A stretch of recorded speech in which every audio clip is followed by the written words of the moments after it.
Yo, what's What's going up, on? everybody? Thank What's you for up, you joining guys? us. I know it's been a while, but there really hasn't been a lot of news coming out of the entertainment industry that we really want to talk about. But we knew that Yeah. when Superman the movie comes out, I shouldn't call it that. Superman 2025 comes out.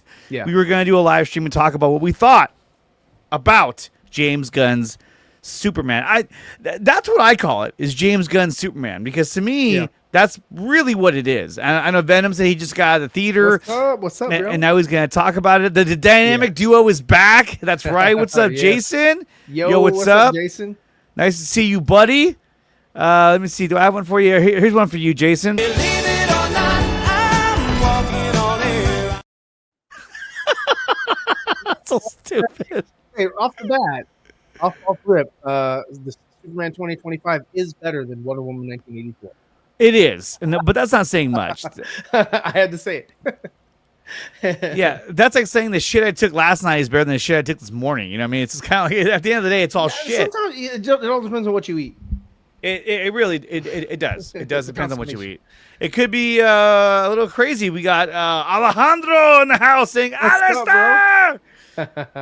We got Taladia in here saying what's up. Anthony Beltray saying hello. Hey, there Guys, he is. make sure you share this link on social media. Let's see how many people we can get packed in here. We got 12 already. It's been a while since we've been a gone while. live. Yeah. So we definitely wanted Bro, to we're do in this. double digits, so we're having a good night. We're having a good night already. We're already in the lead. Let me go ahead and tweet this out. But I watched the movie last night. Ryan, you got to see it this morning. Yep. Mm-hmm. Okay, we're going to break down different aspects of this movie, but initial thoughts of Superman 2025, James Gunn's Superman. What were your initial thoughts when you saw this movie? So, yeah, as soon as I watched, and I got done, Yeah. and I waited for the end credits. I'd heard that they weren't that great, so I wasn't really, I didn't have my hopes up or anything. So I watched the end credits, and I was like, all right. So I finished this movie, and it just felt like my first thought was it was fast food Superman. It felt like it wasn't a whole lot of substance, but it was a lot of flair. It was just a lot of things going on, and that's kind of how I felt, man. I was just like, wow, a lot happened, but not really a lot was accomplished, and that's kind of where it was. It was a fun movie. It had, it was entertaining, but it just didn't have substance to me. I was just like, I was hoping, and maybe I was, just fooling myself, but I was hoping for a little bit more, a little bit better. I was like, you know what? James Gunn is like, I'm writing everything. I'm directing everything. I'm doing everything. Yeah. I'm going to work the flagship character that is, Superman. And I'm going to do this, this thing right. Well, it just kind of wasn't one. It was like, okay, everybody's like, yeah, you've seen him do Suicide Squad, but it's different. It's going to be better. And you've seen him do Peacemaker, and which I didn't watch. Still haven't seen it. And Peacemaker was in the film, but yeah, it felt like another Guardians of the Galaxy 3. I was like, it's just the same kind of thing. It's like that's sort of his thing. He did have to reel in a lot of the stuff, but he still let a lot of stuff slip because he just can't help himself. He likes that juvenile kind of jokes and like that girl Kat something. What's her name? Kat Dennings. No, that's an actress. No. Kat with the silver hair. With the silver hair. I was like, bro, her boobs were everywhere. I was like, they were just jostling around. I was like, she's like a television news reporter, not the Daily Planet television news reporter. And I was like, what is she doing? Bouncing around. I was like, that was unnecessary. The Mrs. Tessmacher, the same thing with her, just like complete sex object, but not really. There we go. Cat Grant. Cat Grant. That's what it was. And I was like, and she did nothing, just like the other guy, the sports guy from the SNL. Why was he there? It was like because they needed a joke for somebody to have not an extra seat in the T-Sphere mobile or whatever that was. Kick in the nuts humor. That's kind of pretty much what he goes for. Yeah, and it was and I know that hey, look, I'm not in that demographic, but there are people who are interested in that kind of stuff. What's up, Droga? And there are people who like that and enjoy it, and that's just sort of like their, hey, turn off your brain while you're watching a film. But for me, I'm watching for a lot of other things, and I'm not just trying to go there and turn off my brain. That's why I didn't have a good time with the Jurassic World movie that just released. But I do believe that the Superman movie is better than the Jurassic World movie. So my initial thoughts when I saw it, and it's the same thing I said in my review that I posted on X. I'm going to post a full review that I'll do tonight. If you're a member of the Patreon, you'll be able to access that. But I mean, my initial thoughts were this is a fun action movie, lots of action. And it wasn't bad. It wasn't a terrible movie. But I thought it just lacked in a lot of areas. And I thought some of the plot points were a little weak, a little shallow. And I felt like the characters were naive at times in order to fit the narrative of the story. And I was kind of like, wait a minute, come on. And so, now mind you, we are doing a spoiler review, so we are not going to hold back on spoilers on this review. So I will say that the plot twist that they included in about Jor-El and his wife, what the fuck's her name? Laura, thank you. Jor-El and Laura. I was not a fan. I didn't like that. Yeah. I get why he did it, because look, every iteration you got to have something that's a little bit different than what you've seen before. And I get that. But that to me was like, look, they sent him there to help mankind, to create a world that wasn't like Krypton, that didn't have its flaws. But instead, in this movie, they sent him there because they loved him, and they said, and these people are dumb, and you can conquer them and rule without mercy. It didn't fit the bill for me, and I didn't like it. And not to mention, Bradley Cooper was a weird casting. It was just Bradley Cooper dressed like Jesus. I was like, what the fuck? Yeah, there was no S, on him, the insignia that wasn't anywhere. He was just wearing a white robe. Yeah. Like he just got out of the shower. That's weird. Yeah. It's like, before this place blows up, the red sun. And they gave you no indication on what was happening on the planet. They were just like, they were just on there. And look, they made him speak Kryptonian, like, it was, and I get it. I was like, well, they are aliens, so they wouldn't really speak English.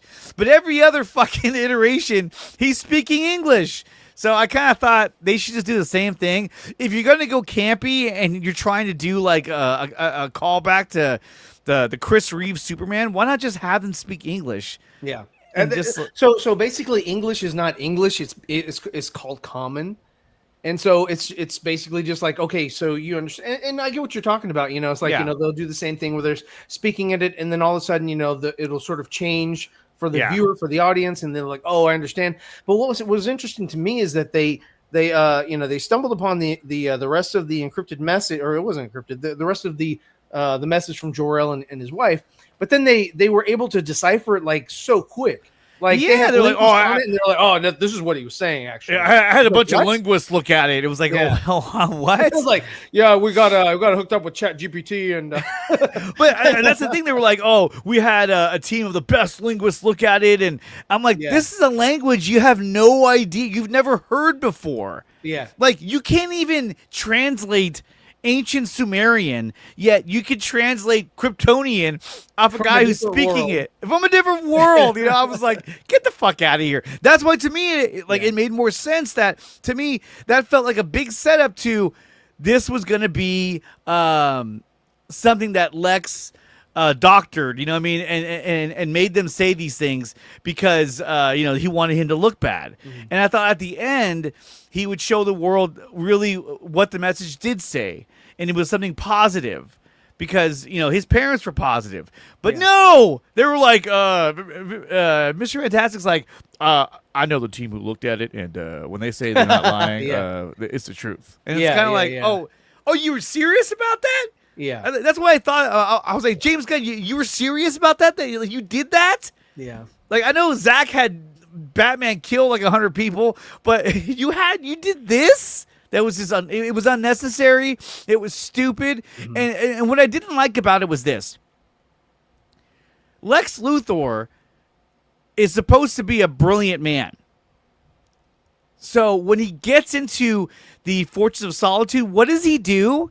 He's like, I gotta find something in here that'll make the government want to capture Superman. What? You know, it's kind of like, wait, what are we doing here? Like, like when Eisenberg's Lex broke into the scout ship, what did he want? He wanted all the knowledge of the Kryptonians. Remember, he's like, teach me, tell me everything. You know what I mean? Because he knows that knowledge is power, and he can use that knowledge against Superman. Mm-hmm. And when this Lex gets in there, he's like, we got to find something to make him look bad. You know, it was just like, what? Well, I got a message from his parents. How the fuck did you know it was his parents? And number two, it's like, okay, you know, if Jor-El felt that way, then there obviously is no issue with him and Zod, because they would be on the same page. They'd be fine with the like, yeah, no, we take over all kinds of worlds. We're fine with that. We're cool. Well, and Droga, I was just talking to Ryan about this. Ryan actually brought this up.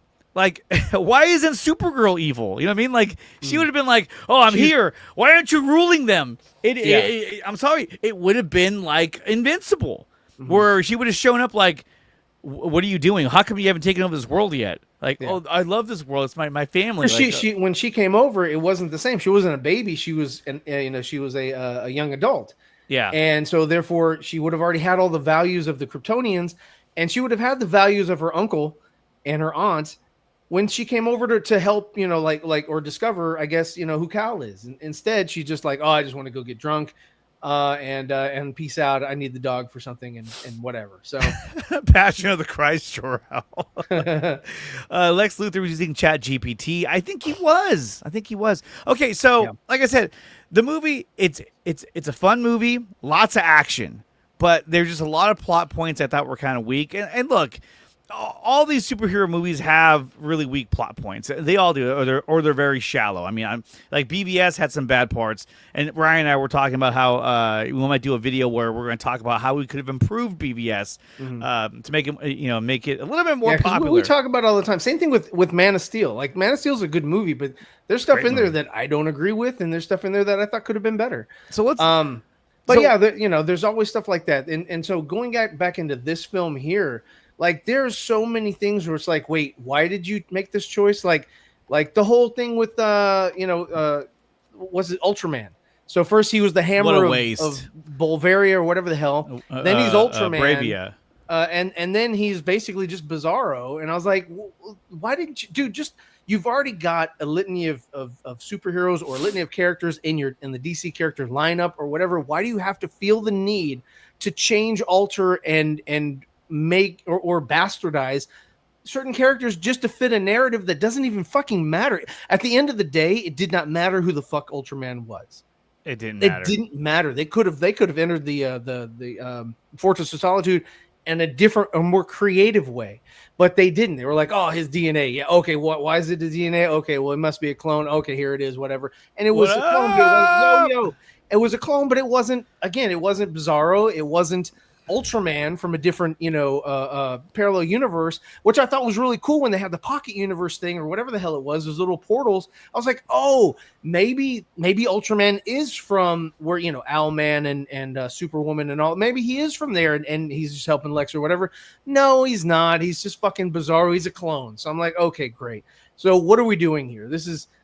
Oh, thanks, man. Thanks. I appreciate it. Yeah, check out the Nephilim. I am still working on that, and I hope to be done next month. And I'm going to put it on Kickstarter, and we're going to try to get this bad boy out. I was drawing today, but Andre told me I couldn't color during the stream. God.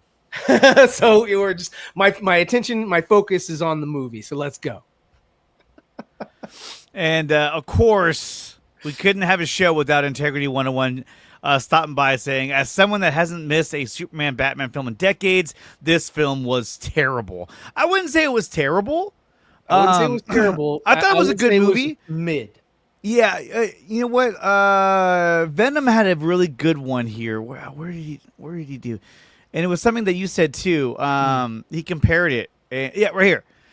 Theatrically, it's better than Black Adam, Shazam 2, and The Flash. I'll say that. Yeah, absolutely. I think Shazam 1 was actually more fun and better than this film. I think that this film is like I said, it's better than Wonder Woman 84. It was better put together than The Flash, but still, like, okay, at the end of the day, look at the film overall. The story had no narrative. It had a lack of direction. All it was Superman. How is he perceived in the media, good or bad? How do you change the bots, from calling him super shit to super great or whatever the fuck, but I mean, there's really no growth in his character. There was no hero's journey like you would normally have in a story. This was just sort of like, okay, day in the life in Superman. There was a lot of stuff that didn't make any fucking sense, like the big kaiju. I was like, whoa, hold on. So he started off small. He didn't get larger. There was no military or police presence trying to stop this thing in the first place. They're just waiting on the superheroes. There was no destruction in that creature's wake. He just happened to be humongous in a square. And I was like, and where did he come from? Like, where did he come from? Where's the wreckage of buildings, cars, people, where did he come from? Where did he go? Where did he come from? Katnajo. I was just like, okay, you have his monster in a box. Like, I don't even know where it came from. I guess we're not supposed to know where it came from. And then it grew to the size of a fucking skyscraper. Yeah. It looked like a giant fucking axolotl. You know what I mean? You ever seen those? It looked like a big salamander. And I was just like, what the fuck is this? It looked like fucking Lilo and Stitch. It was I thought the effects of the fire looked really cool. The effects were good, but the effects were way too heavy, and it was just like all in your face, and sort of like, if you had vertigo, I'm sorry, but your ass is going to need a hospital visit after that one, because it was just everywhere, and like, the camera's moving around, and I was like, wait a minute, what's going on here? Where's I prefer action? Will Smith's Hancock. It's a good movie. It's a good movie. Second half wasn't too good though. It was like, bro, okay, so he stops the fucking kaiju's foot from stepping on a dog. Then he protects a fucking squirrel. Then he protects a fucking woman that's going to get, like, stomped or crushed or whatever. And I'm like, wait, what the fuck are we doing? Like, where's everyone else? He used that scene to say, she agreed with you. That's exactly what I said. It was like Lilo and Stitch. Yeah, there you go. She has kids. She knows. I haven't seen that movie. I heard it sucked. I heard the original one. No, I like the animated one because they have the other aliens, the one that the bounty hunter guy that comes and pursues him, which I heard was taken out of the film. So I'm not. But the original one, I love the beginning when they're like, "We're gonna blow up Earth." No, you can't. Why? There's an endangered species on there. They're called mosquitoes. Yeah. They have no effect on the humans that are there. The cause of like millions of deaths. Yeah. But anyway, okay, so before we go too much into the plot, let's break down each character. So let's talk about Superman, David Cornsweet, playing the role of Clark Kent and Superman. I thought he did a great job. Best character in the film. Yeah, and here he is. We just couldn't have a show without the good Matt showing up and making his appearance. So please welcome Matt with the baby.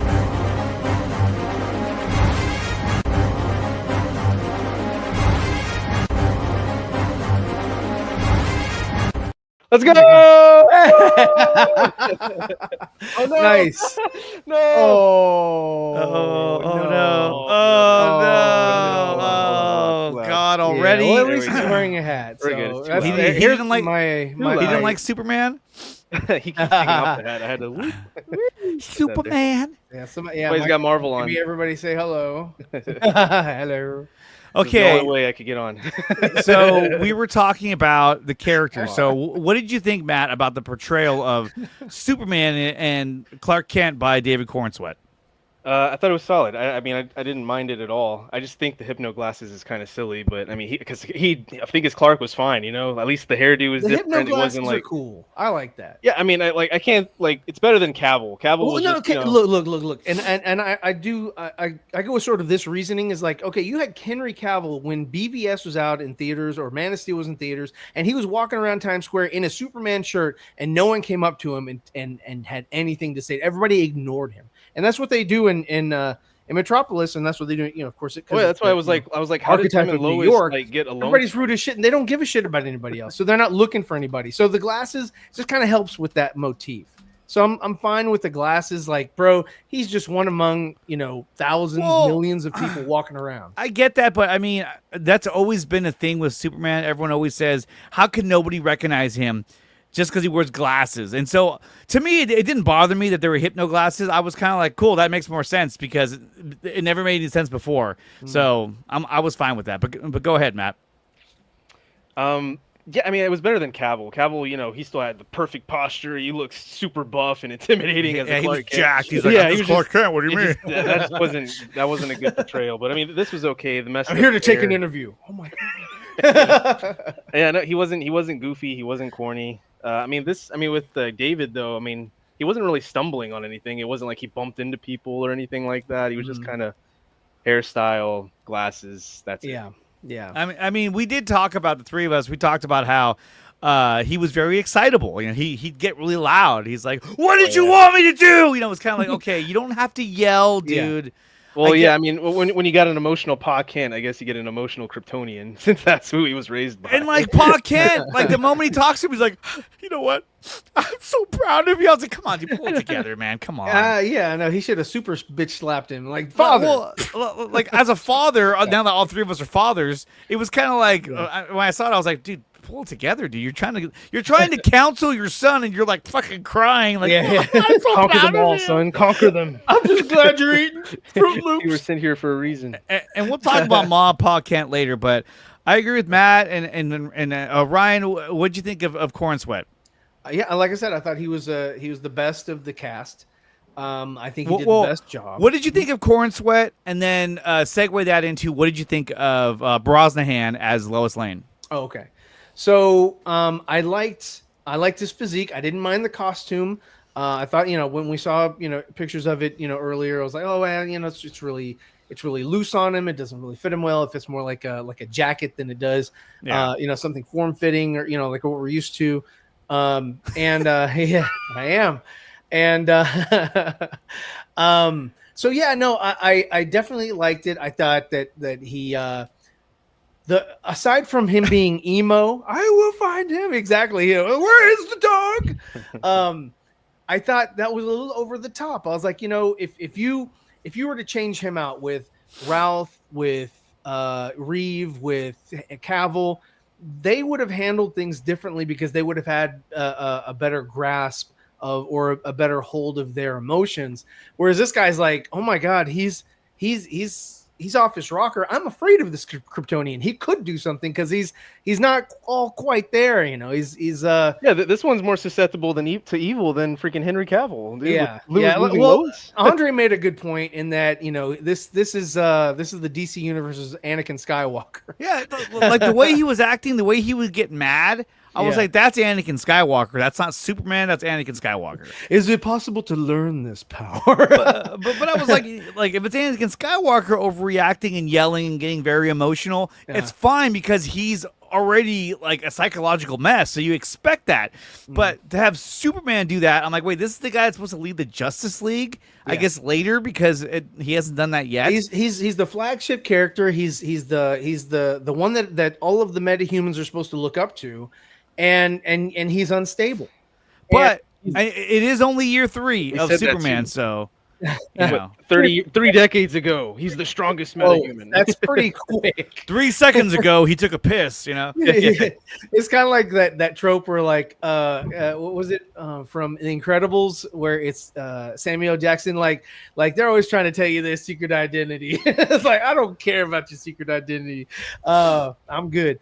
But no, so Brosnahan is so far she's my favorite Lois. I think she did a great job as Lois. She was good. She really embodied the character, and she showed that she was really good at connecting dots and putting things together, and I liked her interaction with Cal and how they were talking, how she was interviewing him and all that, and she wasn't really kind of pulling any punches, and it was a pretty good dialogue. That's actually the best dialogue in the film. Yes. I think they, when they started writing the script, I think they started with that and just kind of got drunk and sort of trickled with the rest of the dialogue. I think that was probably the best written scene. The dialogue was really good. Mm-hmm. Yeah. Definitely. I think that Amy Adams in her iteration, she was okay. Margaret Kidder, she was good. But I really think that this latest iteration is keen. I'm keen on that Lois. I think her portrayal is good, and I'd like to see more. And it was interesting how she kind of shows up at the Hall of Justice and like is just casually talking with these people. Like wouldn't there be some sort of like buffer? Like is it just anyone can go there, or was it because they all knew that she was dating Cal? Was that the reason why they took audience with her? I don't know. But it was just sort of like she was just kind of there, and they were just kind of like, we'll just talk to you, whatever, Yeah, know. well, I mean, I thought that Rachel Brosnahan did a fantastic job. I think she's definitely the best iteration of Lois Lane. I think she's better than Amy Adams. Amy Adams, I thought, was a little too much of a kind of like a deer in headlights at times, where she was so they pushed her so much to be so attached to whatever Clark was doing, and and the whole thing about how, like in Justice League, how she didn't go back to work. She would go to his the monument that's destroyed every day. It was kind of like I get where they were going with that, but I thought Brosnahan had a better tone. She was stronger. She was a reporter. And I like what Ryan was saying is that when they had the interview, she didn't pull any punches. She let him have it. She interviewed him like she'd interview anyone else. And so I thought she did a great job. Her flying Mr. Fantastic ship towards the end was like, okay, I get it.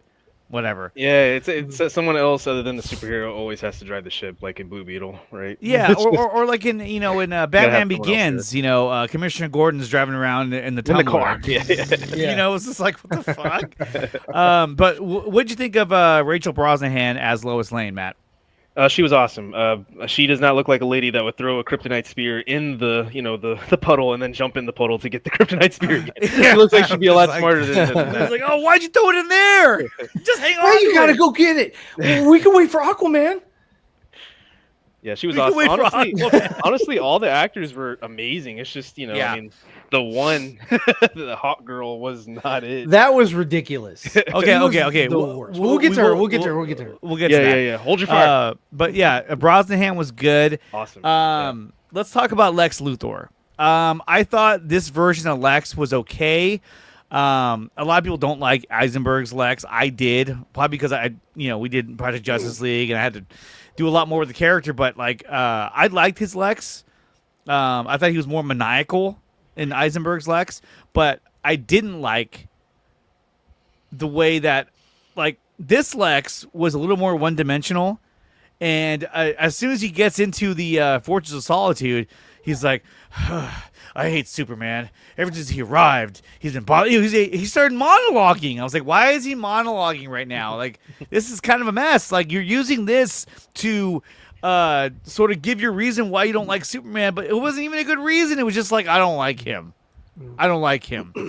And I thought that at least in BVS, Eisenberg's Lex Luthor had a better. They took the time to talk to you about for him to tell you why he didn't like Superman and how it related to his own past and his own sort of what do you call it? His own upbringing. This one, he just didn't like him because he just didn't like him, and I just thought that was rather weak. There wasn't a lot to him.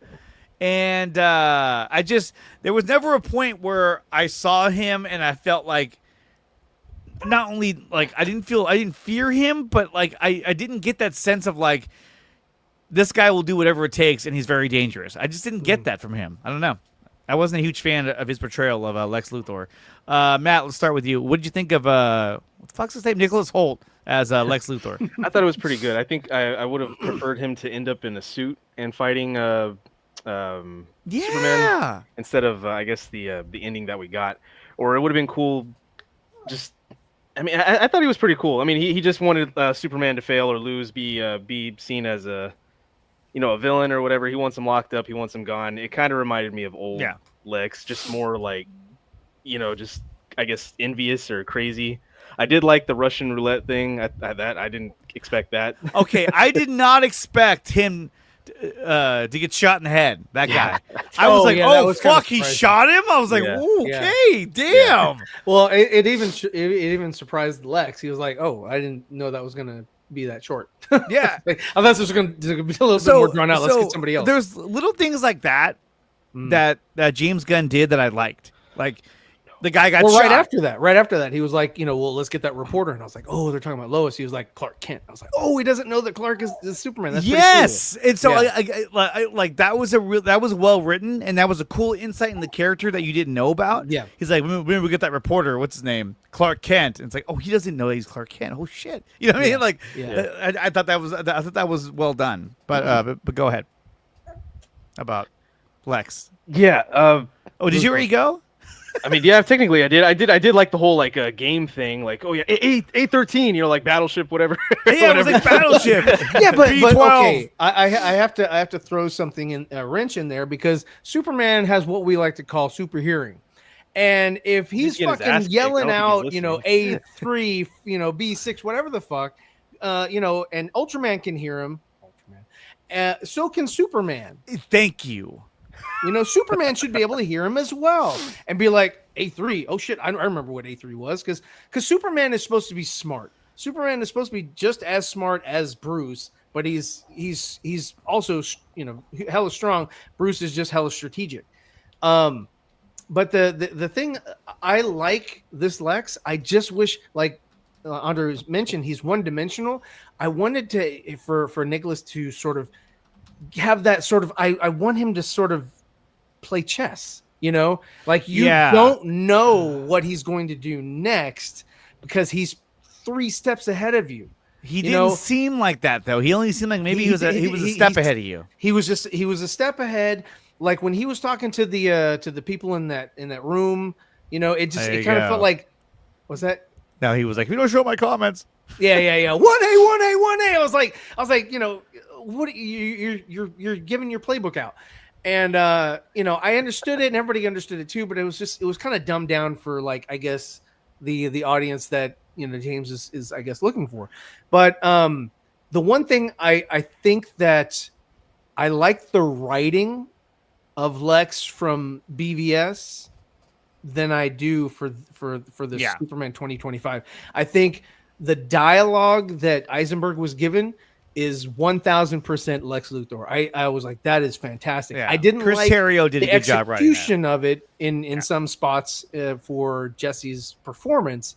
I thought that if Nicholas Hoult had that kind of dialogue, his Lex would have been better, and I think I would have gravitated to him more in that way. I think that there's a lot of growth for it. Like, one of the things that I didn't like about Nicholas Holt's Lex was that at the end his plan was foiled. Everyone knew that he was who he was and whatever. So there's no room for I want to kind of get to the whole President Lex, and how he's an untouchable and nobody, he's like we said, 3 steps ahead of people or whatever, and you can't touch him, and Superman just can't do anything because he slithers out or whatever.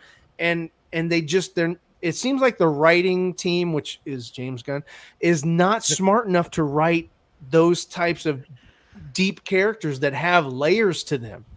He's just writing one-dimensional characters and expecting people to be like, "Oh, this is fantastic work. I love this." I wouldn't say that. It's eye candy. No, I thought I thought Lois and Lois and Clark, I thought that they were well written for the most part, but still, I mean, I thought Lex could have been a little bit more menacing, and he wasn't. I'm sorry, but in that building where he was, it kind of looked like he was playing a video game. Yeah. Or he was like a TV show host, like going to each monitor, 1A, 3B, like just running around, and he had a little headset on and all that kind of shit. We're going to 1A you. But yeah, I think it would have been cooler if he had a suit that did that for himself, or if like he just learned these moves himself on how to do it. Like that would have been way cooler than having a brainless Ultraman do it. Right. Like a suit that's sort of like an exosuit that he wears, where he's moving and the Ultraman or that should have been the hammer, the end fight was that, you know what, I'm tired of telling this guy to do it. I'm gonna do it myself. Yeah, and he has this suit where you can kind of do it. And then Crypto can come in because he doesn't know Crypto's moves. It's completely out of the blue. So that would have been a better fight with them two fighting and coming together and defeating Lex. And they could have done something zany and wacky like James Gunn likes to do, where like Crypto's attacking Lex, and then you see Ultraman's body kind of, moving around or whatever, trying to get a dog off him. He's like, and Superman's over there looking at Ultraman like, the hell is going on with this guy? No, and I agree with Bell. This whole idea would seem like a ripoff of The Boys. Because obviously Black Noir was supposed in the comics, he's a clone of Homelander. Yeah. And so in this case, they kind of did the same thing, which I thought was a little like, okay, I don't know why it had to be a clone. And he's like, oh yeah, every one of your fight area or battlegrounds, whatever, I kept searching until I found a strain of your hair. Like, why would one of his hairs fall out? He's the Man of Steel. He's invulnerable. Although this guy, like, he broke his arm and he cracked it back in place. I was like, what is he, fucking Deadpool? I didn't like that. But to me, I thought it would have been cool, kind of what we touched on before, that Ultraman should have been a Superman from another dimension, or another from the multiverse. And like, yeah, and so when he showed his face, he'd be like, I don't understand. And then he revealed to him that like he brought him over from another universe because like he already had pocket universes already set up. DC already did that. And we talked about this before, where they did that with Doomsday, where you took fucking Zod, you reanimated Zod and created another character out of a character. And I was like, no, that's not Doomsday. And Zach was like, Doomsday is actually, he's on. Yeah, but nobody knew that until he said that. Nobody knew that. And it was just like, bro, no, dude, what you've presented to the audience is what it is.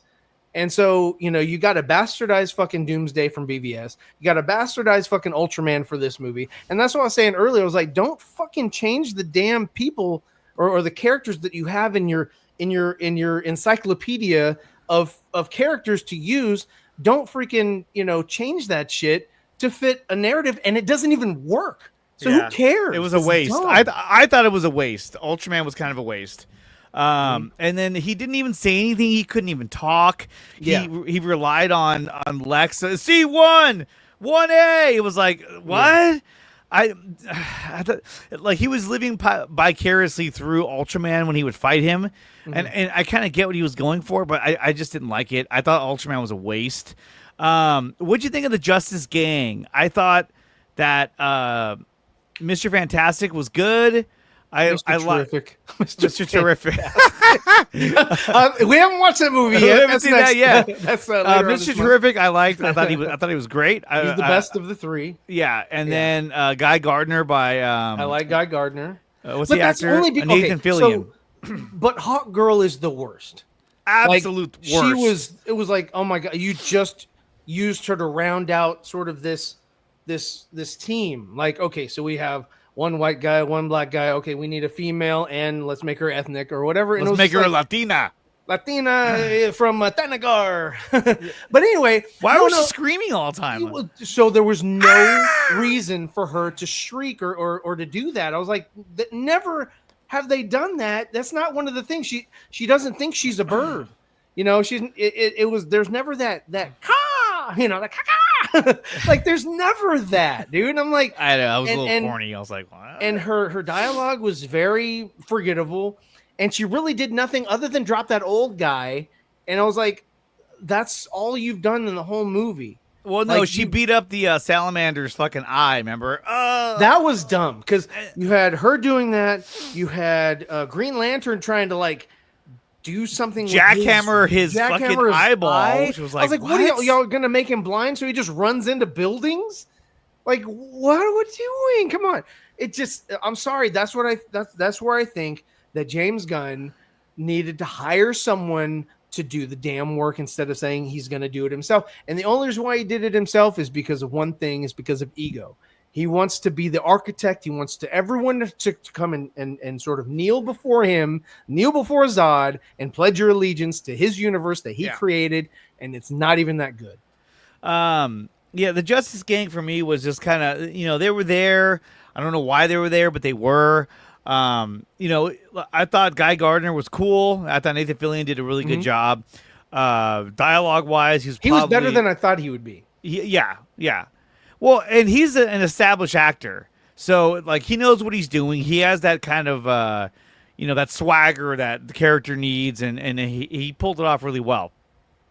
I liked that they made fun of his haircut, but it was done right. It was done at the right time. It wasn't like immediate. It wasn't at the very end.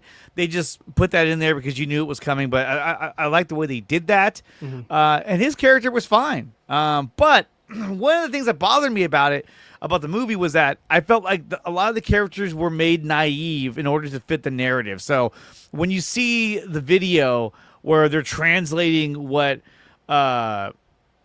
fucking Jor-El and Laura are saying, then they come in and they go, hey, so are you really here to kill all of us and take over the it's kind of like, are you fucking kidding me? Yeah. You're like I've worked with you forever, and I'm going to question this. Like, okay, so again, they took a lot of plot points from like Invincible and The Boys. They kind of took those plot points and applied it to this story. I think that the the Spanish from the engineer was cringe. It was like, okay, I get it. You don't have to fucking keep putting out, your Spanish just to let everybody know, like, that you're Hispanic. Like, that's great. You don't need to do that every time. But the Justice Gang, I didn't like, they kept calling themselves that. It's not our name. It's not our name. That was the only thing she would say. That's not our name. Like, okay, I get it. The joke's over. You've already gone through that. Yeah. I did like when Mr. Terrific said, I put, whatever in his blood. Like, you did? Yeah, I do it to everybody. And they were like, what the fuck? Yeah. That was funny. It's just like Batman with his contingency plans, Yeah. It was like, yeah, cool. One thing, one of the times that I did laugh with Nathan Fillion was when Metamorpho was like, oh, that's a cool name. He was like, all right, you're in. He's like, you're in. That was cool. I was like, okay, yeah, that was kind of funny. A little chuckle out of that. And then there was one other thing that he said, and I can't remember what that was. It was very forgettable, but it was something where I laughed and nobody else did, and I was like, okay. So okay, I got the joke. Let's talk about Metamorpho. I thought that this sounds really lame, but like I thought he looked amazing, but I thought his voice, he was just like I don't know. I didn't expect him to sound that way. He was just like, don't do that. It was just very clean. I thought he'd be like, don't do that. Like just darker. Well, there should no. He's made out of minerals, so there should be some sort of like echo or like a little hiss, like crystals. Yeah, something. Like you can hear as he's talking. He just sounded like a guy in makeup. Just a normal guy. He was just like, hey, and I got a CG baby over there. And the baby didn't make any fucking sense to me. So dumb. I was like, what are we doing? Did we not learn anything from the fucking Flash, where you're saving babies all over the fucking place, and you got fucking Cornsweat holding the damn baby as he's getting knocked the fuck around, like really, like I'd have a hard time holding onto a football, holding it upright. Let's just say that you got to hold a fucking egg or some shit. And you're sitting there going down the fucking the Cube River, which reminded me of fucking Transformers. It was like a fucking Minecraft river. Yeah, Minecraft. I just the Transformers when they were transforming in when he's Michael holding Bay's the baby up I was like, out of it. I was just like, what are we doing right now? Like, what the fuck is going on? I didn't get that. I don't even know why they had to go into that river. And then he calls for the dog, and the dog can't even help him. And then he blows air out and he, San Francisco 49ers. Go Niners. And go Niners. and that's how he saves them all, by blowing away from the black hole or whatever the fuck that was. And I was like, that's fucking weird. I don't know. And then Rolo, like the candy, we didn't hate the movie. We actually said it was a good movie. We're glad just that critiquing you think it's it. great. I just don't think it was fantastic, but I'm glad you do. I'm a huge fan of Rolos, by the way. They need to make a comeback. Oh man, I haven't. Those are great had candies. those in a while. But yeah, no, I mean, that was just kind of ridiculous. And Crypto, his biggest contribution was chasing after Mr. Terrific Spears. The circle comment with that Lois made was stupid. And we were talking about it earlier, and I thought it would have been better if she'd been like, hey, yeah, what about those balls? Like, those little balls that you have. You're like, little balls? What the fuck are you talking about? Like that would have been funnier. Like it would have been funny, and just kind of like leave it at that, and just kind of let it be an innuendo or whatever, and just let it go. But for her to say, those little circles are one dimensional, like. What? That didn't hit. She's that was smarter stupid. than that than to say, what about your little circles? She would say, what about your little balls? And he'd be like, excuse me? Oh, you mean my T-spheres? Those stupid things that are flying around. Oh, you mean my T-spheres? Whatever. Yes. That's It better. would have been better interaction, but we can't hope for that. So, but Crypto's biggest contribution, he lost the baby. But Crypto's biggest where's the baby was that he would chase the T-spheres and that he would chase the Lex's little floaty bots or whatever the fuck, and then that for them to watch on them. And I thought that was dumb when they kept losing connection to the monitors. It's like, oh my god, those connection. Guys.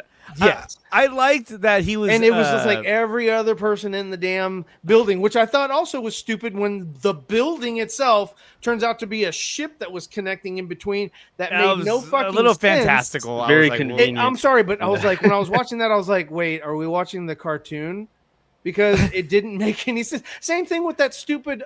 It looked like the Grim Reaper's boat in the Pocket Universe that they were on. I was like, who is that guy? Who's that big guy? He was I the was like, Grim Reaper guy. I was like, is this Harry Potter? Like, what are we doing here? Like, that was kind of weird. I need fair.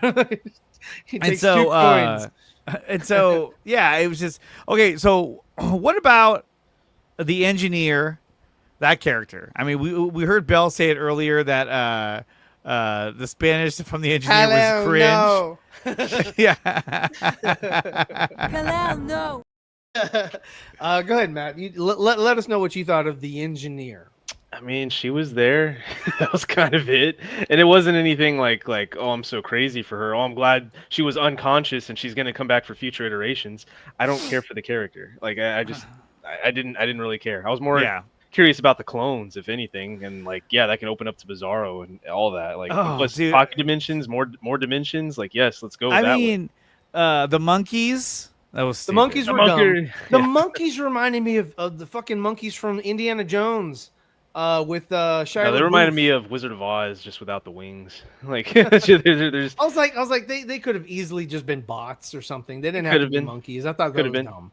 And I thought that everybody else in the cells that were around Metamorpho and Superman, I was like, what the hell are we looking at? It's one of his ex-girlfriends. And then who was the guy? Petty and prison. then all of a sudden, when they come back, like, how the fuck did her parents know where to pick her up? I know, yeah. Like, they're just she showed up the wreckage. Like, as monkeys are coming out, they're like, "Oh, my baby!" Like what the? So that was just so stupid. This comment here from Rolo saying that Man of Steel was abomination of the character. Superman drops buildings on thousands of people and gave 2 shits. I will say this. I did like that. They showed him like he caught the monster. He was holding up buildings. For a squirrel? But I like that he was doing that because, I mean, that's kind of like what people expect out of the character anyway. To have him do that, but for like more people or for something other than the squirrel was just overly dumb and ridiculous. The squirrel was a little too much. That's silly. But he was trying to portray that, like, all life is precious in the eyes of Superman. So, I mean, I get that. Okay. Okay. Like Rolo even says the monkeys were dumb. I'll give you that. That was dumb. I was like, just like Shia LaBeouf swinging with the other monkeys in the Indiana Jones. I thought it was very dumb. Yeah. And like I said, with everybody else, I thought that everyone in those little cubes that were in that pocket universe were like other metahumans or whatever. And I was like, oh, who's in here? Who's he got? Who is he captured? Before Superman? Nobody. Just normal, regular people. And then when they were trying to heal Superman, good. And this Superman, I like the Superman. I just don't like the story. The story is very weak. It's a weak story. But I think that God, what was this? Oh, with them, with Metamorpho trying to create the sun to sort of like heal Superman, they were like, hey, come over here, stop. And it's like, wait, if you're just normal people from Earth, that Superman, saves people and shit like that. So they're trying to heal his ass. Why are you trying to call him over and like stop that or thwart that or whatever? Yeah, you think they'd be like, help him, get us out of here, Yeah, like stand back or shit. We're about to get fucking burnt to a crisp because there's a mini sun. Well, yeah, and also created. You got the guy with Joey. It's like, why didn't he do anything? Well, he was just sitting there like, holy shit, like something's going down. That's true. He just stood there like, oh fuck. Yeah, they didn't leave. They didn't leave anyway to contact Lex.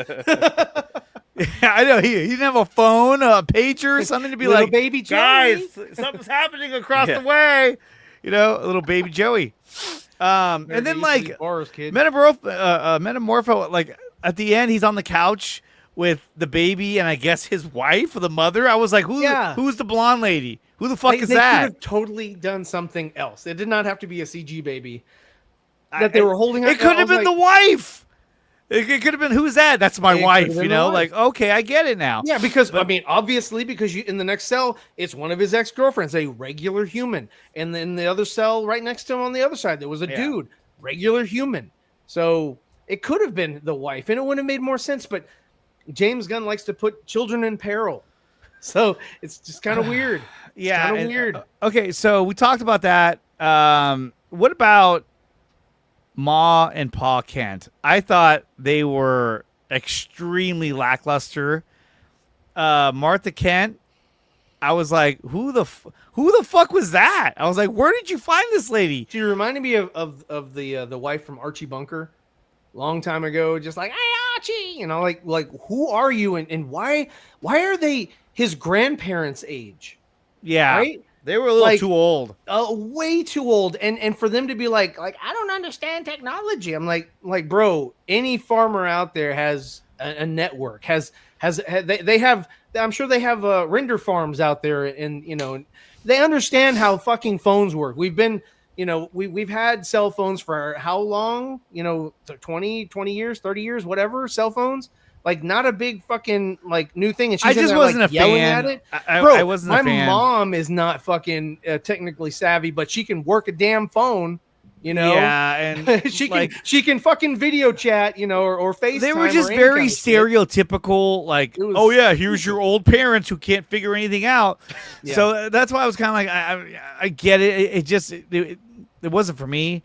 And the dad was like, oh, I'm so proud of you. I was like, fuck, man, pull it together. Come on, man. Yeah. We just met you. You're already crying. Yeah. He was. And I said this earlier in our conversation.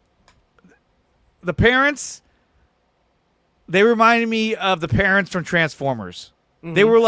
They were just a notch away from that. I was like, okay, you're just here for comic relief. You're just here to have. Well, there was no comedy. Well, they attempted to, but that after I was done, I was like, okay, they're like the parents from Transformers. That's what they reminded me of. So they really didn't add anything to the character of Clark for me. They didn't sort of give here's where he got his values, whatever. The only purpose was the call to action after he recovered. That was it. There was no other reason whatsoever. Yeah. They're very forgettable. I mean, it sucks. Definitely poor choice. It was like at the end of the movie, at top of rubble, 1,000 dead bodies. Here's the thing, though, dude. They made a point in this movie to be like, oh, evacuate the city. This is non-negotiable. This is a mandatory evacuation. Yeah. And every building was empty. Yeah. Never. Apparently, Rolo was like, that's it. Everyone's gone. Yeah, that's how it happens. Battle away. They were given minutes. But that's what I loved about Man of Steel was that, there's higher stakes. There's repercussions for having these abilities. Yeah, things you don't think about. In Marvel, in Sokovia, when that fucking place fell or dropped or whatever the fuck, there was casualties, and they addressed that shit. That's why they had to have the Sokovia Accords, because they were like, dude, we got to do something about this. You gotta. And you can have like, it. this is a mandatory evacuation. It was like, okay, so really touch on that shit. Right. It's like, oh, you're telling me that everyone got out of the city? No, dude. Or out of that area of the city? There's no fucking way. The building was coming down, that one lady in her car. was still there, and he's like, "I'm holding it for you. Get the fuck out!" It's like It was still a cool shot after that, though. That was a dope. oh, shot. when she was I coming love out that of the shot. smoke. Yeah, and you were In the looking car? back and you see Superman. I thought that Yeah, was yeah, really yeah. That was I cool. love That was cool. shot. And That was so cool. like I said, there were a lot of things I did like about the movie, and there was a lot Yeah, of cool sure. parts. Like that shot there was really, really cool. Awesome. There was that shot where he was in the air and he was getting ready to fight, and they really framed it really well. I thought that was really cool. The Mr. Terrific fight, I thought yeah, was like him walking through the camp and seeing Cal's steps or his previous steps Yeah, it or was like- whatever. I thought that was cool. I was That like, was oh, that's awesome. really It was That was very awesome. Guardian, and how he was. dude. It was like the Mohawk guy with the whistle thing. It was Oh, very much certainly, like shot like Yeah, that. Well, yeah. I mean, you know, come The on. way It's it was still shot. dope. It's Still got dope, that same but- director. I liked was that class. it was from the point of view of Lois, and I liked how she was even like scared and kind of like, what the fuck is going on? Yeah. I like that. The music in that scene was ass. I was like, this nothing against the artist who made that music, but that was the wrong choice for me. I was like, the fuck, we're just having fun now, like we're just fucking beating the shit out of people and having a good time doing it. And then when he grabs onto that one and does the like you And said, he the does Mary the little Poppins Mary spin. Poppins twirl. Yeah, I was like, what are we the doing here? fuck? That's the same, you know, because What he's are like, we doing? I wanted Mr. Terrific to say, "I'm fucking Mary Poppins, y'all." He flies over Lois. But he was good though. I really liked his portrayal of the character, Oh, he was Eddie Gathegi. fantastic. He was Yeah, he was really, good. He was better He was terrific. in this than he was in X-Men. Yes, much better than what he was in X-Men. But yeah, Mom Pa Kent, it just didn't work for me. I don't know. Didn't work. I mean, you're coming both off parents didn't work. I didn't. yeah, like, both parents. I mean, you're coming off of Rocket's- Diane Lane and Kevin Costner, and then you came up with these two who were like Well, I nobodies. mean, also you got freaking what's his face, Gladiator, Russell Crowe. Russell Crowe, and you replaced him know, with Bradley and- Cooper. Yeah. Rocket Raccoon. Yeah, and like I said, the plot twist that his parents actually told him to rule Earth, I didn't like that at all. It was unnecessary. There were much better ways to set up and frame Superman to hurt his image that Lex could have thought of. I mean, look, in BVS, he came up with the whole Africa scene, which I didn't give two shits What about. they could have done is they could have taken something from like it didn't have to be that It should have been doctored. Jor-El's message. It could have been doctored, but it could have been like that Jor-El's message, wasn't corrupt or destroyed or half destroyed or whatever. It could have been that, he had everything that he needed, just like, the Christopher Reeve Superman had everything that he needed from his, parents or whatever. And it could have been that, when they talked about like General Zod, again, we'll bring him up or whatever, because he's also a Kryptonian, who gives a shit. But it could have been that like, hey, the Kryptonians wanted to do this. And I stood against that. And because I stood against that, we had to set you free or whatever. But it could have been that Lex just played for the public the original Kryptonian plan, not Jor-El's plan for Cal, but a Kryptonian plan of conquering, and new worlds or whatever, right? And then they could have been like, oh man, whatever. Where do you feel like, where are you on this or whatever? And like I said, with Kara, she knew her uncle and her aunt, so she would have already had that in her mind. Like, what are you doing, Cal? Why are you saving this planet? Let's fucking take these people over like we should. And to me, that's like Invincible, And then when they find out the video that Superman, his parents' video, where he said, rule, no mercy, and all this shit, right? And then all of a sudden, everyone's mad at Superman. They're like, boo! And then the guy throws a fucking can at the back of his head. I'm like, dude. If this was Homelander, he would have turned around and fucking lasered everybody. Bah! It's like he'd been like, "Oh, I probably shouldn't have threw that can." I just thought, like, where do you get the balls to do that? That guy was like, "Fuck, I'm throwing this cannon right at his fucking head." You know what I mean? It was kind of like, "Oh shit." And then he's like, "Your dad was a bum." And then it took him forever to figure out, like, my Fortress of Solitude. It's kind of like, where do you think they got it from? You think they hacked your fucking? I don't even know. I was like, I was about to tech YouTubes. Yeah, I was like, of course they got it from there. I mean, like, that's the only place it was located. Well, what was funny was like when he took off of one of the times where he flew off, he banked left or right or whatever. I was like, wait, the quickest way from point A to point B is a straight line. Well, he sort of like was flying through the ice, like kind of banking it, and I was like, wait, why are you having fun? Like you have a sense of urgency. Let's get there. Like, just go straight wherever that place is. Go there. You know. Rollo talks about. Wait. Hold on. One thing. And I need to know this. If somebody in the chat or somebody's watching, let me know what the fuck this is. At the beginning of the movie, he's like, 3 minutes ago, he lost his first battle or whatever with the hammer, which is fucking Ultraman. Did Ultraman fucking knock his ass from Metropolis to Antarctica? I know. I was like, how did he we're get, meant to believe? And not only that, but did he land fucking close to his damn house, close enough for fucking Crypto to come and take him back there, close enough to drag him there, or close enough for the mechanic girl, that way he can get healed. That was him retreating, and then that's where he landed. So you're telling me that he's retreating, just like Chris Reeve did in Superman 2, like, oh man, he's leaving. Oh, he's a bum. Yeah. So in the middle of the battle, he was like, I gotta go, and then he crashed on the way there. So he retreated, I guess. This Superman is much more vulnerable than the past iterations. I thought Man of Steel, that Superman was a little more vulnerable. Like at times he got knocked out. He'd be laying there motionless after he took a big hit. Yeah. Which I liked, but this one, like, he broke his arm. They're like, he's multiple injuries to his his intestines. I was like, okay, so this guy could die. You know what I mean? The nanobites are in his lungs. And I guess that was kind of a cool plot point. But I don't know. It just seemed kind of like what. I like the Fortress of Solitude. I actually like the robots. I thought that was kind of cool. Fortress of Solitude moved. I was like, oh, that's interesting. Yeah, it's like the fucking sun's over here. Yeah, like a satellite. That was cool, but I mean, they didn't really explore it all that much. It was just a big computer that looked like it was from. It was kind of it looked like it was one room. Yeah, it was one room. And then the computer looked like it was from like The Incredibles. You know what I mean? It was kind of fantastical, or from Tomorrowland.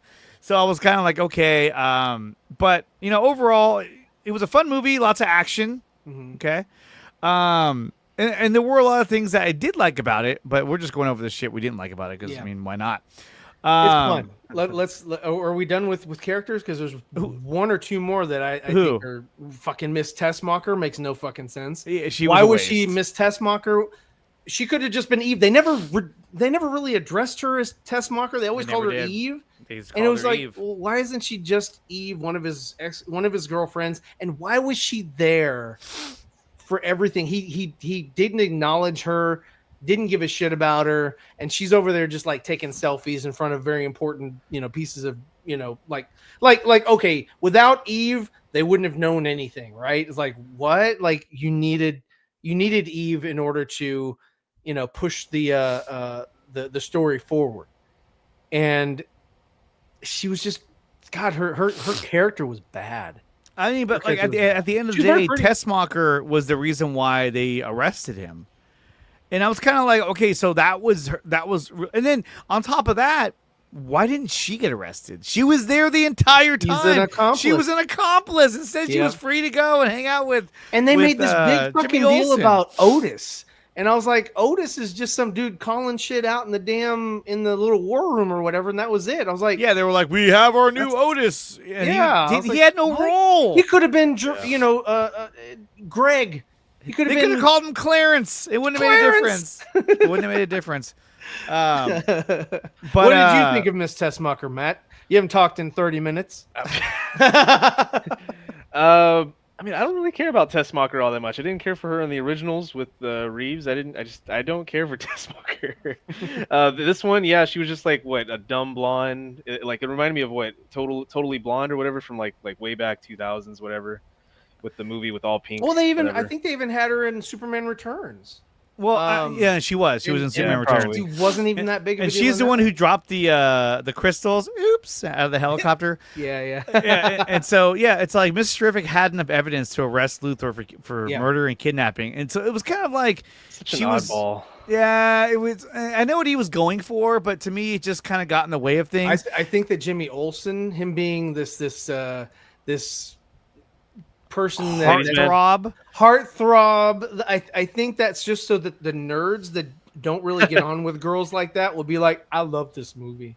This movie is fantastic. I thought he was. And that stuff happens to me all the time. I thought he was a bit underutilized. I thought there'd be a lot more of Jimmy Olsen like running around. The sports guy from SNL was a waste. I was like, why is this guy even here? Yeah, he was a that waste. one scene where he doesn't have a fucking seat. Like that was funny. I laugh at that scene. He's like, what if I don't have a seat? I was already beyond him. I didn't care about him. I was like, who cares? Perry White was nearly non-existent.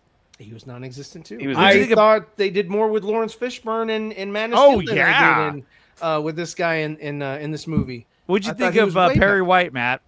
Nah, Perry White sucked. Fishburne did a better job. I mean, at least he was like saving people.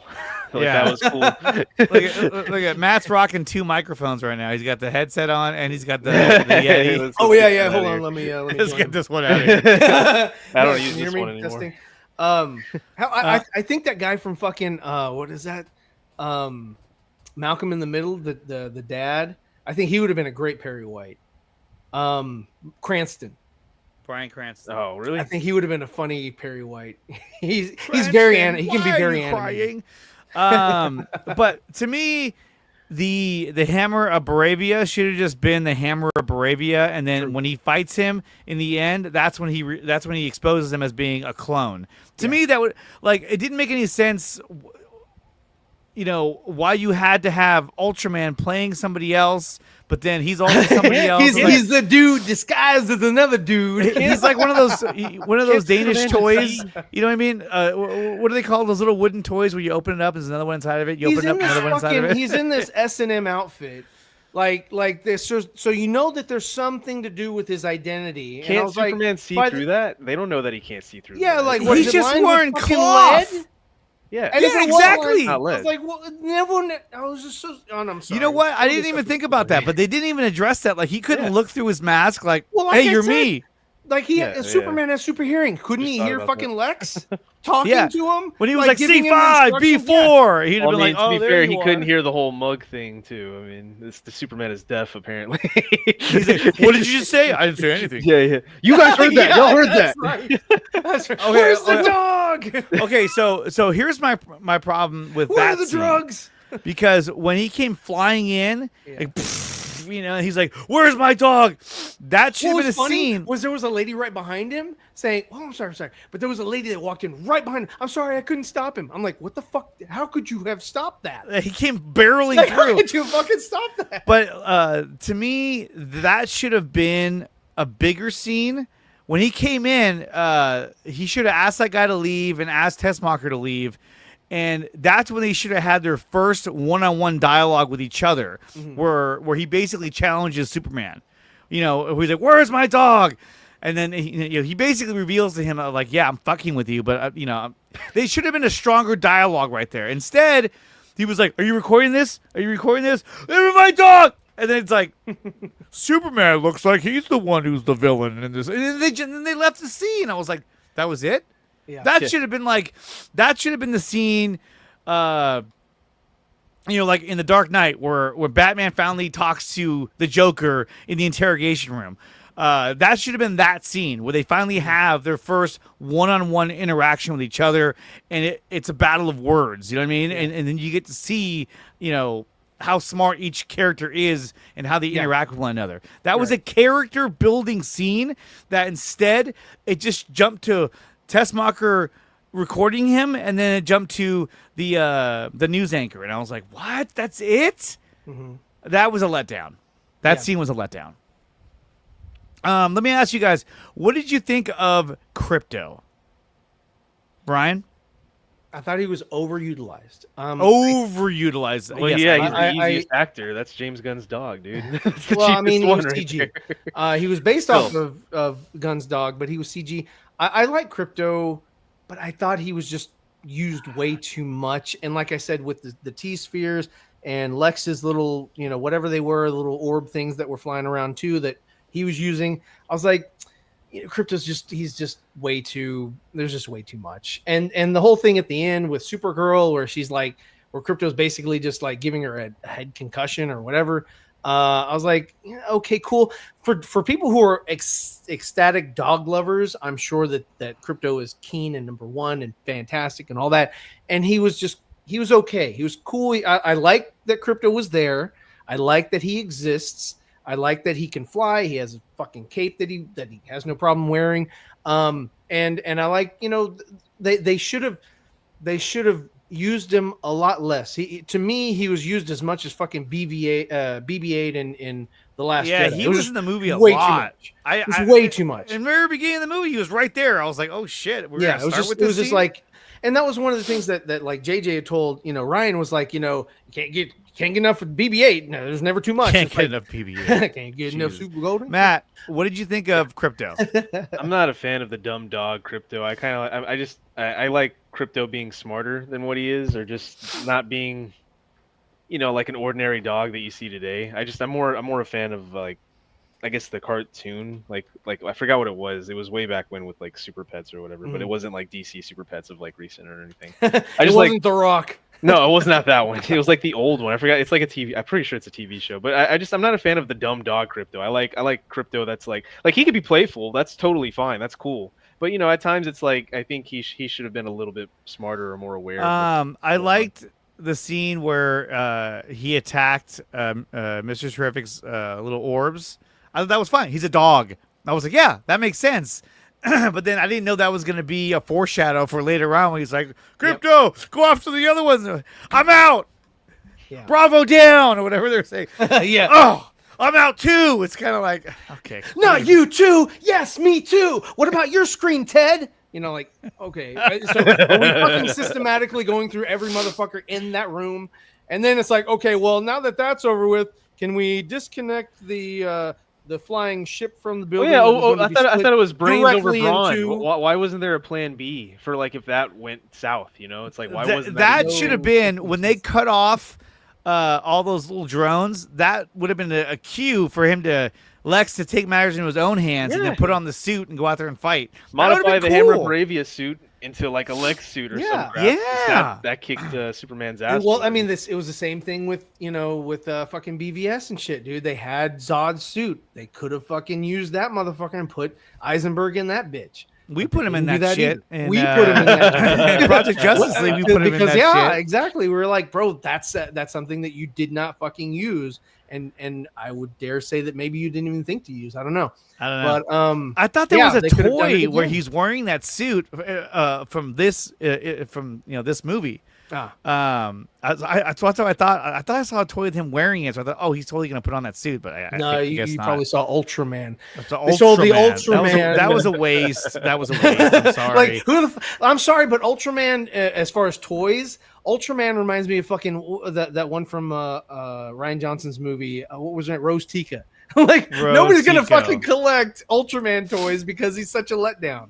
The clone was a weak angle, but I'm thinking he didn't die in the end. In the comics, Ultraman is from an alternate universe, possibly setting up him as Bizarro or something else later, possibly. It was just kind of like there he is and there he went. He was a mute, and he's not Ultraman from the other universe. Ultraman from the other universe is a fucking crime lord. Yeah, he is devious. He is he's mafia made. They should. I thought it would have been cool if that's what he was. That's what I was hoping. He's like, what the hell? And he's like, you're probably wondering, why he looks like you. Yeah, I pulled him. Wondering why I have his DNA. Yeah, I pulled him from another universe. It didn't have to be a clone. He could have just. The clone was a bad idea. And I thought in where we were watching the movie when they did that pocket universe shit with those little things little tubes that you can go in, I was like, that's how we got to the fucking, what dimension is it? The third dimension or whatever. That's how we got, fucking Ultraman. He found him in there. And not only that, but he's like, oh, I cloned you. Okay, so he cloned you at the same age. He didn't clone you. Nah, I think they did mix DNA and make a baby. You have to raise him. You know what I mean? Clone troopers and shit. Where they that would have made more sense. That narrative would have made more sense if that ended up being Superboy. But Bizarro is clone number 1. He wasn't even a Bizarro. He was just a dude, a clone. I was like, that was a mute. Yeah, he was a mute.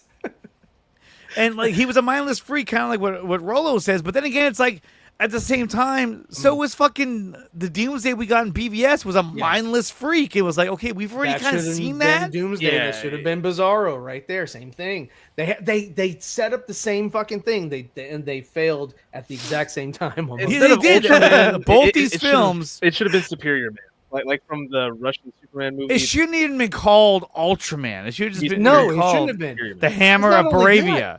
Yeah, I know, because there's another character called Ultraman that they would have to get the rights to, like, I don't know. It's just the Japanese character. Yes, they have him. I grew up with that one, and I was like, oh, well, Ultraman. So they're like DC's Ultraman. That's why they had to name it that. And I was like, oh, okay, cool. So if you're going to use this, you're really going to commit and use this actual character, and you didn't. And that's why I was like, dude, you miss. I don't know, man. It's these people these creative people or non-creative people that are in charge of these entities that just they're like, oh man, you know what? We're gonna make something completely different. Like, no, dude, use what works. Use what people like. Yeah.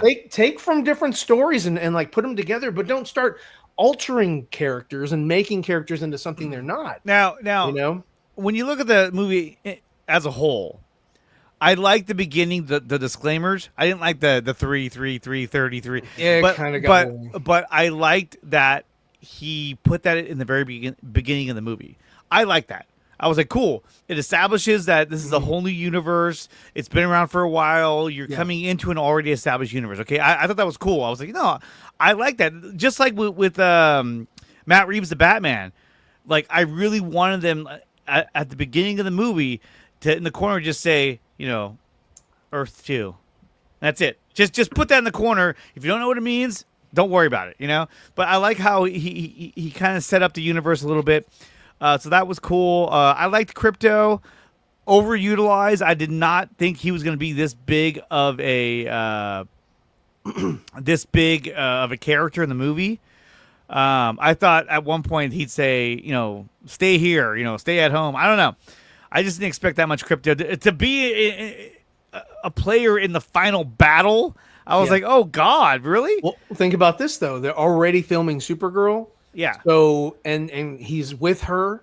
So I would think that the amount of Crypto that you have here, they're like, okay, this Crypto is going to be overly utilized in that movie too, probably, because it's going to be them he won't together. be though. He won't be because Crypto. If you read Woman of Tomorrow, Supergirl, Crypto's in the beginning of the story, but then he gets shot by one of the villains, by the the main villain, and so because they're on a planet that has a red sun, he doesn't have his invulnerability. Right, he doesn't have his abilities and all that. Yeah, but he'd so still be there. He'd still be pouncing around, acting no. What I'm saying is that, like, in the beginning of the story, he gets shot, and she has to leave him there, and the family there takes care of him and helps him get back to health. But she doesn't get him back until like towards the end of the story. Oh, okay. So that's why I was like, well, oh there shit. you go. There you go. But that could be a reason. But that could be a reason why we saw so much of him, because he knew, hey, in Supergirl you won't see that much of him like you're seeing now. Yeah. I don't know. Yeah, let's build some sort of emotional connection, so that way whenever he gets shot, you can. Oh no! How many times have you guys seen Superman? I've seen it once. I saw it today, so once so far. And I will watch it again. I'm gonna watch it. Yeah, I'll definitely watch it. I want to see it again. I don't think it's a horrible film, but I don't think it's a great film either. I think it's right there in the middle.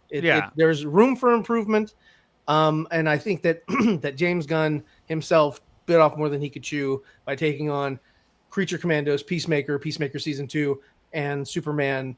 And then now I guess he's also working on something else. So I just think he's overstretching himself, and so we're kind of like what they were saying with Back to the Future. I saw it an hour ago. They were shooting part 2 and part 3 together, and as they were editing part 2, they were shooting part 3, so he had to keep going back and forth. Robert Zemeckis had to keep going back and forth, and so part 3 kind of suffered a little bit because he wasn't his attention, his focus wasn't on making the film. It was on kind of making the film, but also editing the other film. And so when you just got, too many things pulling you too many different directions, your attention is not going to be there. Your care, your thoughts, all that is not going to be 100% in the property that you're working on. He's divided his attention up way too much. And that's why I think he should have somebody that is directing these things. He can be a part of the creative process, be an overseer, be high level. You don't need to be in the director's chair in every single thing you're doing. It was very much lots of action, very fast paced.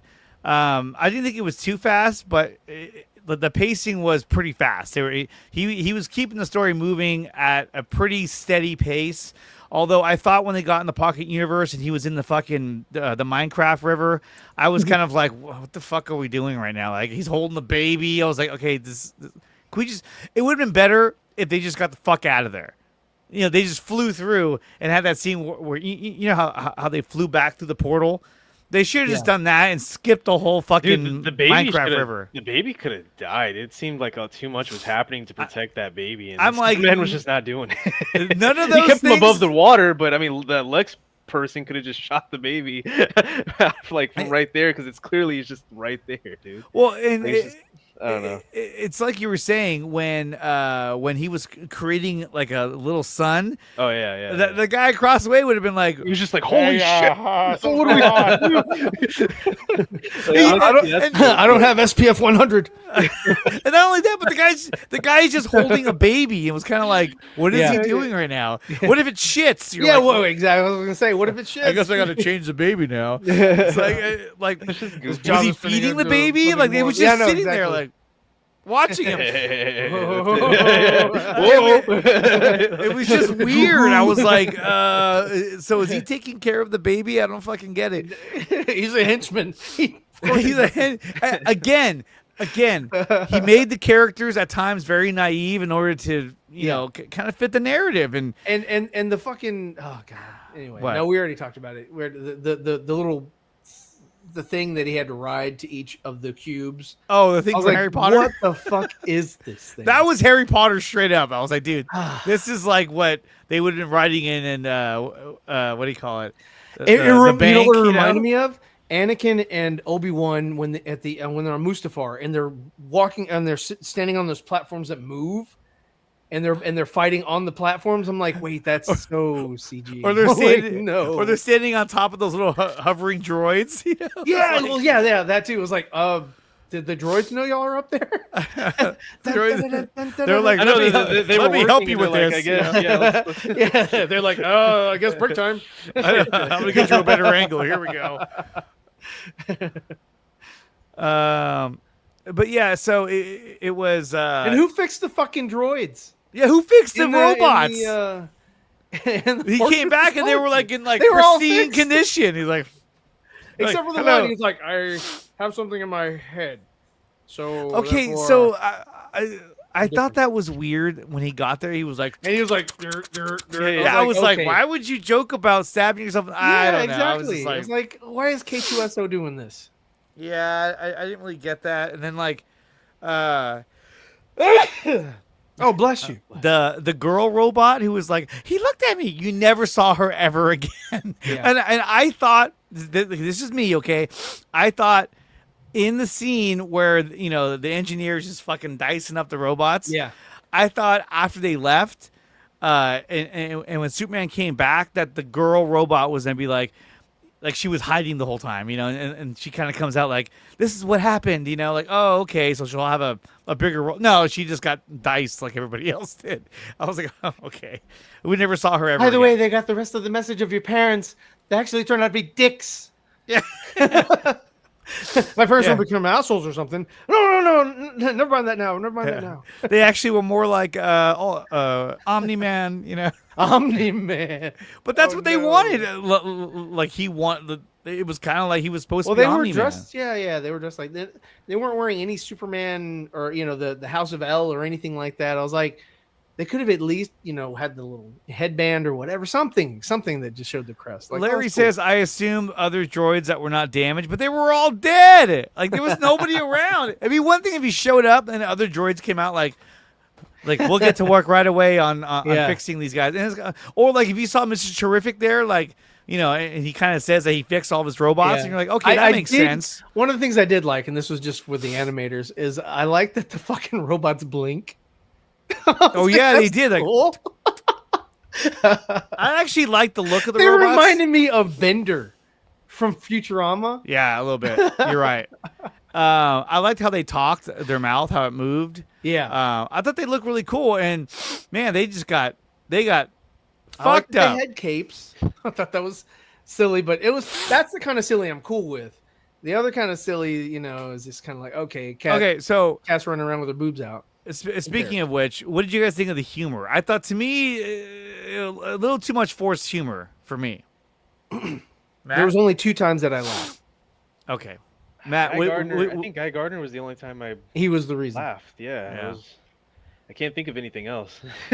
I like the whole everything's a part of your oath, Yeah. I thought that was funny.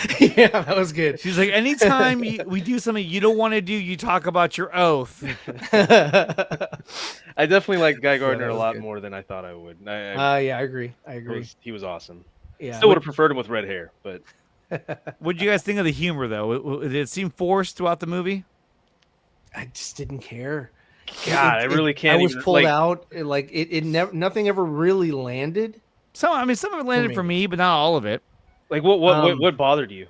What was like? Oh, that's stupid. Well, I just felt like every scene they were trying to slip in some kind of smart ass humor, and I was like, okay, like with the fucking guy, the garage door. That was dumb. I was like, okay, was dumb. what? All right. I was like, whatever. what are you just adding minutes to the movie, the runtime? Okay, we do. You made there a was flying the other one saucer with the guy, the the Daily Planet sports guy, and he was on.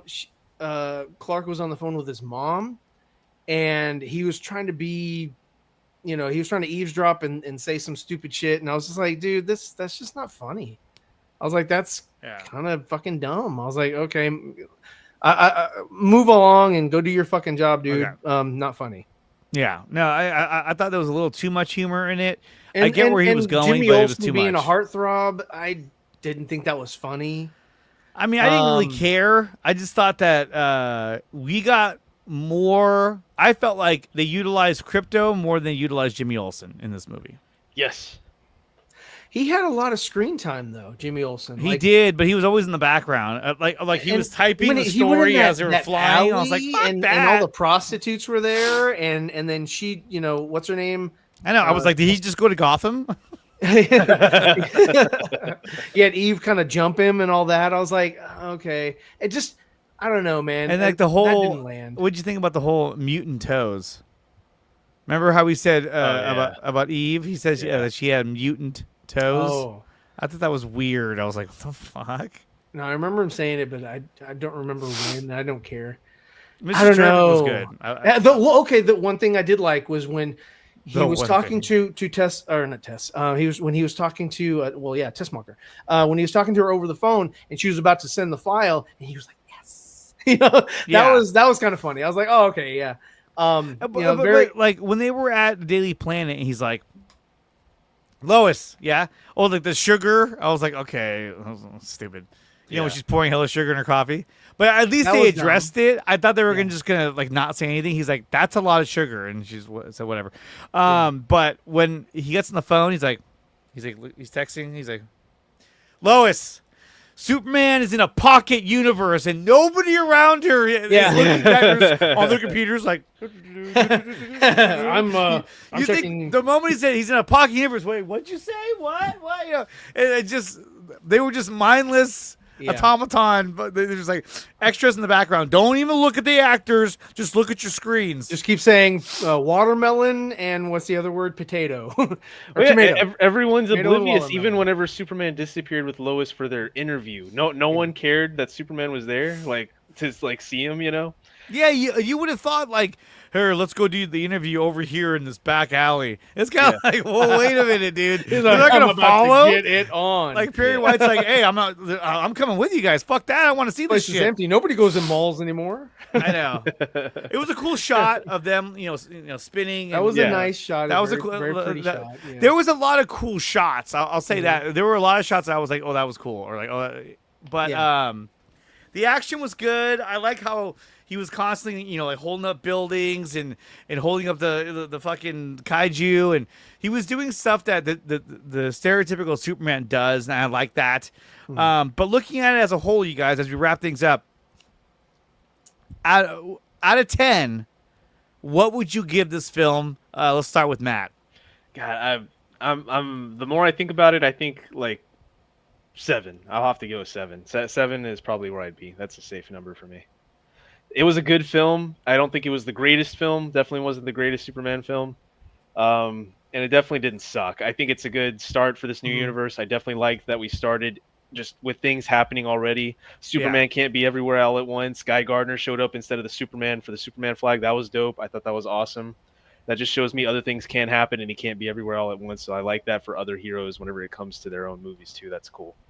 The characters did amazing. I know you guys already talked about Hot Girl. Hot Girl sucked. They need to fix her immediately. but everyone else was awesome. Everyone killed it as their characters. Definitely, the story could have been better, but I think it's an okay start. I mean, I'm glad we're. I don't think the story was that good. No, Because I'm sorry, but he didn't learn anything. He didn't start from something and then end up somewhere else. The biggest change was like, okay, I'm gonna stop playing Jor-El and Laura, and I'm gonna start playing Mom and Pa Kent in the Fortress of Solitude. That's the change. That's the difference. You know, it's like that's not that big of a fucking difference, and that's not a growth in character. Yeah. And so there wasn't any growth. It was just sort of like a day in the life of Superman, and now we're part 2. If they ever make one, is day 2. Okay, I didn't like Day 2. It's day 2. I did not like the concept of there's always some kind of monster attacking Metropolis. I didn't like. I didn't like that they were in the background, and you saw the green bat hitting the Solara. That was dumb. Yeah. She's like, "Are you gonna go help them?" No, it's just a dimensional imp. They're fine. It was just like, no, come on, don't do that. That was a cheap. That was another. It was a cheap laugh. In our theater when we watched it, there was one lady. She laughed about the garage door thing, and I was like, that's dumb. And that was kind of it. But nobody else really laughed in our theater when we saw it. Like I said, like the concept that there's always some kind of villain or monster attacking the city. I just thought, no, you can't belittle every freaking interaction with bad guys. I know, like what a terrible place to live. Their insurance rates must be like. Yes, it reminds me of like The Incredibles. You know, it's like Bon Voyage. Yeah, that was, we need more Bon Voyage. Okay, so you gave it a 7 out of 10. The Underminer. Yeah. Prepare to be undermined. What did you think, or what would you give Superman 1 out of 10? 1 out of 10. Oh, I'm saying out of 10, what would you have given Superman? To be honest with you, man, I think it's dead center. I'm at 5. I posted 5 on Twitter. I'd be willing to go 5.5 because it's good. It's got some good stuff in it, but it's got some bad stuff in it too. It's not the greatest. It's not a flawless film whatsoever. It's not a flawless. And like I said, the story is just not all there. It's not compelling. It's got the best thing, the positive things that it has for me is it has a great Clark Superman, a great Lois, a great Mr. Terrific, and a good Guy Gardner. I really like him, but I want more. I want to see more of him. I'd love to see more interaction, and a weak Lex. I think if they fix, because I like Nicholas Hoult, 5.5. There you go. I think if they just tweak him and make him more menacing and more like you don't know what to expect from him, and like I said, he needs to play chess, not checkers, because right now he's playing checkers. He needs to play chess, and like he needs to be steps ahead of everybody and have a plan. His plan was just, I've got fucking this video game, and we're controlling A1. Yeah, and they were saying, and that's it. And it wasn't. And he was like, when he went and spoke with the people, Secretary of State and all them, he didn't even intimidate them. They were just like, I mean, dude, I don't know, man. So yeah, I give it 5 or 5.5 right now. I don't think it's that great of a film. I would watch it again, because it would, there are some enjoyable aspects of it. It has rewatchability for sure. It has rewatchability, but that's only because there's so much shit crammed into it. And there's a lot of shit that happens in this movie. And there's only like a couple of times where it gives you a little bit to breathe. Yeah. So right now on Rotten Tomatoes, it's sitting at 82%. It's still certified fresh, and the popcorn meter, which I guess is like the fans, they have it at a 93%. So I tell you what, when Fantastic Four comes out and this thing goes down as far as viewership or whatever, and rewatching and people going back to the theater and spending more money, then you'll kind of this will round out. But again, I don't even have that big of hopes up for the Fantastic Four. I think that one's going to be kind of corny. So yeah, we'll see. But it has a dog in that one too. If I had to give it a rating, 1 out of 10 or 1 through 10. Whoa! I would give it a 6 out of 10. There were some things I liked about. There was a lot of things I liked about it, and some things I didn't like about it. Mainly the story, the plot, didn't really do it for me. Although Corn Sweat, I thought was a great Superman. I liked his portrayal of the character. I didn't like the screaming, "What do you want me to do?" That was like, hey, come on, get it together, dude. You're right. When you did that, it reminded me of like Pee Wee Herman. Yeah. And so, where's the dog? But I thought he was good as Superman. I thought he was really good as Superman. And I thought Rachel Brosnahan was really good as Lois Lane. There was never a point in time where I felt like Lois Lane was an annoying character, where it was like, oh, God, here we go. Or, oh, girl power, here it comes. No, I thought she was a well-balanced character, and I thought she portrayed the character really, really well. So those two nailed it. Wasn't a fan of Ma and Pa Kent. I thought they were just... They were like the parents from Transformers. They were just there. Yeah. And it was like, whatever. Easily forgettable. Lex, I thought, was a little one-dimensional. He wasn't scary enough. He just seemed like a pretty boy rich guy who doesn't like Superman. He didn't seem very diabolical. It was just kind of like, it seemed like he could head up the Legion of Doom or whatever, if they ever wanted to No, I feel like if he did, they'd be like, shut the fuck up and go away. I mean, he'd be like, listen to me, guys. He couldn't even convince like you were saying, the fucking Asian guy from New York. He had the East Coast accent. Superman's popular. I was like, what the fuck are we doing? So I gave it a 6 out of 10, and I think there's some plot points that need to be worked out. I enjoyed the film. A lot of action, a lot of humor, very bright and colorful. I thought there was a little too much humor, and it made things a little silly. But at the end of the day, I would give it a 6 out of 10. I also think one of the high points for me was the creativity that they used to incorporate Metamorpho into making Kryptonite. I thought that was really cool. You would think Lex would saw that shit though, right, and make bullets. Not this Lex. This Lex is like Kryptonite. Back to the terminals, guys. I need you guys to log in. Do we have the Wi-Fi password? The Wi-Fi password is Ultraman. She flew the ship. Girl power was there, but at the same time, Commissioner Gordon drove the tumbler. You know what I mean? So he did. So, like, to me, that wasn't that much of a thing. Okay, here's a good question. The View with Drew says Henry Cavill versus David Cornsweet. Who was better? Well, Cavill whoops his ass, dude. Come on. I like Cavill. Acting, Cavill. Acting. Acting. Yeah, Cavill. I liked Cornsweet a lot. I think he was a great super. I think he's going to be a really good Superman moving forward. Yeah. But I like Cavill better. I think under a different director, he'd do better. Where are you looking? Yeah. James, the curly hair. Sometimes the hair was a little too much. I was like, what's going on up there, dude? I don't know. The little poof, little curl. Cavill is Super Saiyan. There we go. All right, guys, that's going to do it for our spoiler review of Superman. I keep wanting to call it James Gunn's Superman. So our review of Superman. Let us know what you think in the comment section below. Make sure you like, share, and subscribe to the channel. If you want to get more content, join us over on Patreon. The link is down below in the description. Memberships on Patreon are as low as $1. So anything you can do to help support the channel, I'm all for it. There's merchandise as well. for the show. Definitely check that out. Merchandising. But yeah, Superman, go see it. It's out in theaters. Is it a bad movie? Not at all. No. It was a good movie. I enjoyed it. But is it a great movie? No. And it's funny because I consider Man of Steel to be a great movie. This one, I'll say this before we go. One thing on Man of Steel was that was just a Superman movie. And it was good that it was.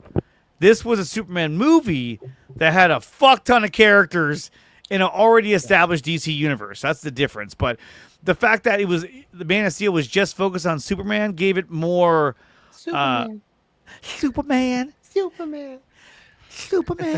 I was like, come on, man. What is this, dude? And you know what? You can hear the kid, but you can't hear Lex. The president of Baravia, that guy was a fucking. That was so stupid. I thought he was like some, like kind of like with the X-Men. What's her name, Mystique? I thought he was gonna like morph into somebody else. Yeah, I was like, no, you're just some ugly, nasty dude from this place. I was like, I thought he was gonna be like one of the what do you call it? What's that? Changelings? No, I thought he was gonna be like a member of the Authority. You know what I mean? Like in disguise. I thought he was in disguise. Yeah, especially when he walked into the Pocket Universe, I was like, oh, okay, cool. All right, yeah. Oh, he's just some old dude. Yeah, he's like, I love these donuts. Look at my hair. I'm like Albert Einstein. I was like, what the fuck? And then MC squared. And then not only that, but like fucking Hawk Girl just drops him and murders him. Yeah. Like, I'm sorry, the Justice Gang. I'm sorry, but like, say what you want, but she fucking murdered him. Yeah, she should have brought him in, and then he would have got arrested. And you know that, to me, that went against everything this movie was supposed to be. When she dropped him, I was like, what the fuck? You just fucking, you just assassinated him. Yeah. Like, the other team would have been like, hey, so what's the president at? Oh, I fucking dropped him. He's dead. His head exploded on the ground. Like, why would you have done that? Yeah. Pardon me for living. But, like, when she did, I was kind of like, why did she kill him? Why did she killed him? Because he challenged her. He was like, you're not going to drop me. She's like, the hell I won't. And when does that tell you? Don't ever challenge a woman, because if you do, she's gonna kill you. She's gonna kill you. She's gonna kill you. I just thought that was over the top. Like, what the fuck? Oh, it definitely was. Yeah. I'm about to sneeze again. Oh, okay. I thought there was a dramatic pause. It definitely was. We had to let that seep in. There it is. All right, guys. That's going to do it for the show. Make sure you like, share, and subscribe to the channel. Make sure you like, share, and subscribe to Zeverfett, to what's the name Zever Comics, bitch. Zever Comics. And Matt, what's yours? MVTT Plays, just upside down. Mivit Plays. Bam, there you go. And stay tuned for the Nephilim. It is a comic that Ryan has been working on for... present that right there. Yeah, hold on. Boom. What are you doing? Do? Why do you have ears? Right there. Oh. So yeah, so this is coming out, and I'm still working on it, but I'm super excited to share my universe with you guys, and please read it, scrutinize it, destroy me. I am coming up with this character off rip, so this is me putting myself out there. I critique everything, and it's everybody else's turn to critique me. and as you can see, it looks like Corn Sweat's Superman is there because he has the trunks. He is. There he is, right there. Yes, he is. Yes, he is. No refunds. No refunds. No. That's kind of what I felt like walking out of the theater today. I was like, fuck. All right, guys. We'll see you guys next time. All right. Peace.